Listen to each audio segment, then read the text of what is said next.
everyone. Hey everyone, welcome back to the Book Brood. And today we're going to bring you a weekly wrap-up and a bit of a TBR goal for next week. Yep. So I'll go ahead and get started. I read this 2002 run of Birds of Prey. This one is by Chuck Dickson. It focuses on the early relationship of Black Canary and Oracle and the Birds of Prey kind of getting started. This is very post 9/11. Lots of patriotism, and it's really weird, but an interesting mirror to look back into. And then this is part of the Gail Simone run. It's number 6. It was okay. I still love this overall story that this run has. I love Gail Simone as a comic writer. She really humanizes these superheroes very well. It's believable, and it's a lot of fun. So I rated both of those 3 stars. Awesome. The first thing I finished was The Culling by Stephen Dos Santos, which is book 1 in the Torchkeeper series, which is kind of like a male Hunger Games with a male main character, 2 male love interests, and a male little brother, you know. I enjoyed this. I debated whether to give it a 3 or a 4-star rating because I think that it had a lot of YA tropes, which were kind of annoying, but I really enjoyed the fact that this is set in a world where being gay is just normal and no one really talks about it being a thing. And towards the end, I really got the feels, and I will be continuing on with this series. Yes. All right, I have been hounded for more than a decade and a half to read Neuromancer by William Gibson. I started it 5 years ago. I got about a third of the way through. I didn't care about any of the characters. I finally finished it. I still don't care about any of the characters. They were all really wooden. The description was really bad. Sometimes it was trying to be so deep it was stupid.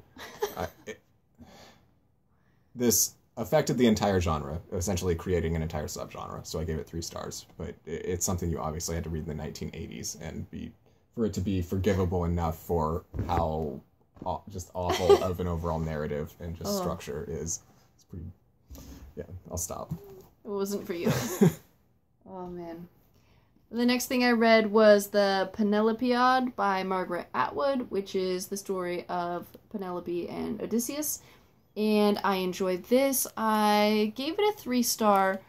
I have not yet read the Iliad or the Odyssey, which I intend to do soon, but I'm starting to dip my toes in with these characters. Last month I read The Song of Achilles, and now this, and just trying to get a feel for the characters before I get into the actual source material, which might sound weird to some people, but I'm working myself up to it because I'm intimidated by it. I understand. I'm big into picture books of that stuff as a kid and want to read the real thing. Yeah. But been scared too. The next thing I read was the Siberia Ad by Stanisław Lem. I was looking really forward to reading this one. This is a collection of short stories about 2 inventors. They're called constructors in this. And they build things for fun, for bets to each other. They do it for royalty around the galaxy and sometimes just contract for whatever kind of work. Very clever. This is kind of a satire. It'd be like, if I had to put it into terms, iRobot crossed with Hitchhiker's Guide to the Galaxy. Very, very, very clever writing and vocabulary, created vocabulary for the made-up things in these stories. Very intelligent, but a little bit goes a long way. So, little bit of time reading this. You can't sit down and read the whole thing, or else you'll just drive yourself mad. 4 stars on that one. Very good, but it's at a time. That sounds really fun. Yeah. The last thing I finished this week was Ruthless by Carolyn Lee Adams, which is a story about a young woman who gets abducted and is held prisoner and tries to escape, and there's a cat and mouse sort of chasing and stalking situation, and it's very tense, and it feels very real. I really appreciated the realness. I got really frustrated reading Baby Doll recently. I didn't feel like the character felt real enough, as opposed to Room, which I really enjoyed, by Emma Donoghue. I felt like that felt real. This was not nearly as long of a scope as that, but I definitely felt like, it felt real, and I was scared, and I really enjoyed this, and I gave it 4 stars. And I'm going to haul this in another video recently, or soon. This is Arthur C. Clarke and Gentry Lee's Rama Revealed. I read all but 20 pages of this about 10 years ago, and I finally, since I picked this up at the local bookstore, I finally read the last 20 pages, and it was beautiful, and it was sad. I cried, because it brought up the saddest moment in the entire story all over again, and yeah. And so now she can't hold it over me that I hadn't finished that last 20 pages.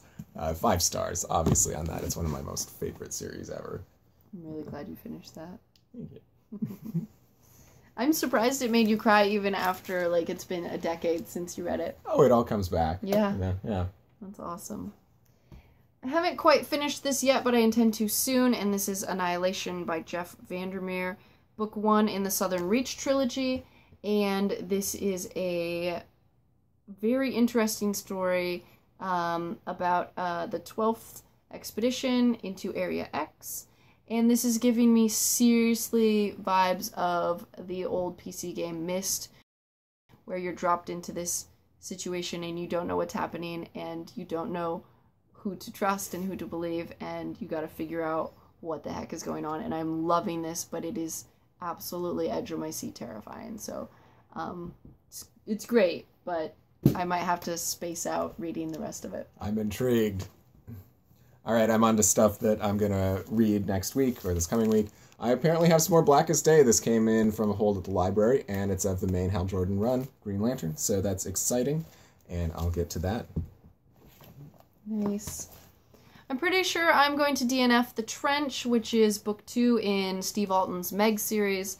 It is a very long book, and it has a lot of unnecessary plot. I'm feeling like there's a weird mystery in here that I'm not enjoying at all, and there's no shark in this book, which, or at least not yet. I am 140 pages in, and there's not a lot of suspense and not a lot of shark stalking, and that's what I want.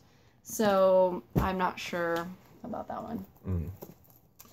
All right, and then I've got some more Birds of Prey. I've got some more of the Gail Simone run, and then I found some more New 52 stuff. I'm going to finish the Gail Simone before I get onto the New 52. New 52 stuff is written by this guy, Duane Swierczynski. I'll put it right here for you. And then part 2 of Kelly Sue DeConnick's Captain Marvel run. There, lots of cats, Rocket Raccoon, so I'm excited. DeConnick did a really good job with the character. I'm really liking it so far. It's a lot of fun. That's awesome. And I've been reading a lot of very suspenseful, terrifying, get your heart rate up books, and I need to read something a little light. But apparently I have nothing light out from the library, so I am going to be picking up Fangirl by Rainbow Rowell, which is the book that Carry On spun off of. I'm very interested to get into this, and continuing my Harry Potter reread with Harry Potter and the Prisoner of Azkaban. So this will be nice to kind of slow down and stop freaking myself out so much. And then as far as novels, I'm just going to continue to try and work on 20,000 Leagues Under the Sea by Jules Verne.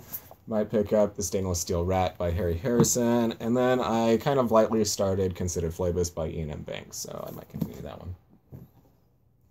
Yep. And that's kind of our plan for the next week, but it could change. I don't know. We'll see. We'll let you know. See you next week. Later.